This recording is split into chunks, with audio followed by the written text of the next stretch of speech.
కనీవినియోగం రీతిలో ఎప్పుడు 100 సంవత్సరాల్లో కూడా అంత వర్షపాతం నమోదైనటువంటి సందర్భం లేదని చెప్పి రికార్డ్స్ చెప్తున్నాయి. చరిత్రలో ఎక్కడా కూడా అంత వర్షం 46 సెంటీమీటర్లు ఒకే రోజు 3 గంటలలో పడి వేసుకున్నటువంటి పంటలతో పాటు గ్రామాలు పట్టణాలు కూడా ఛిద్రమైపోయినాయి. కాబట్టి కేంద్ర ప్రభుత్వం పెద్ద ఎత్తున సహాయం చేయాలనేది మా డిమాండ్.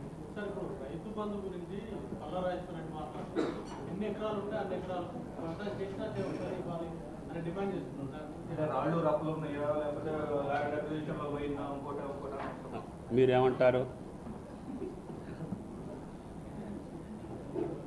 రైతు బంధు అంటే పంట వేసే రైతుకి కొద్దిగా చేయూత.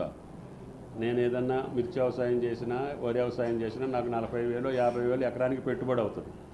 50,000 ఇవ్వలేము, కానీ ఉడతాభక్తిగా ప్రభుత్వం 10,000 రూపాయలు సాయం చేస్తే ఆయనకి చేతిలో ఉన్నా లేకపోయినా మొదలు పెట్టుకొని ముందుకెళ్తాడనే ఉద్దేశంతో చేస్తున్నాం. ఇది వ్యవసాయానికి చేసినటువంటి రైతుకి చేతిలో పెట్టేటటువంటి చేయూత మాత్రమే. అది మీరు ఎట్లా చెప్తే అట్లా చేద్దామని చెప్పి దాన్ని అందుకని కొంచెం పక్కకు పెట్టి అందరూ అభిప్రాయాలు తీసుకుంటున్నాం. 99% కాకుండా 200% చెప్పేది ఏంటంటే పంట వేసినటువంటి రైతుకి ఇవ్వటమే న్యాయం అని చెప్తున్నారు. దాన్నే ఇంప్లిమెంట్ చేయాలనేది కూడా రాష్ట్ర ప్రభుత్వం ఆలోచన. అది కౌలు రైతు మాట్లాడుకోవాల్సిన అవసరం ఉంది. ఆ విషయం కాడనే ఆలస్యం అవుతుంది. ఆంధ్రప్రదేశ్లో ఏమవుతుందంటే నేను కౌలుకి ఇస్తే మీకు కాగితం రాసిస్తున్నా, నేను పలానా TV9కి కౌలుకి ఇచ్చాను 1 సంవత్సరానికి పంటకి అని ఆయన కాగితం రాసిస్తుంది. ఆ కాగితం పట్టుకొని TV9కి MRO దగ్గరికి వెళ్తే మీ అకౌంట్లో డబ్బులు వేసే అవకాశం వస్తుంది. కానీ ఇప్పుడు తెలంగాణలో కొద్దిగా చట్టాలు వేరే రకంగా ఉన్నాయి, భూ చట్టాలు. దానికి రైతులు కొద్దిగా సంశయిస్తున్నారు. దాన్ని కన్విన్స్ చేసి పంట వేసినటువంటి రైతుకి ఏ రకంగా పోవాలి. ఇప్పుడు నిన్న రేపు ఇచ్చేటటువంటి మేము ఎకరానికి 10,000 ఇచ్చాము మొన్న నష్టపోయినటువంటి రైతులు.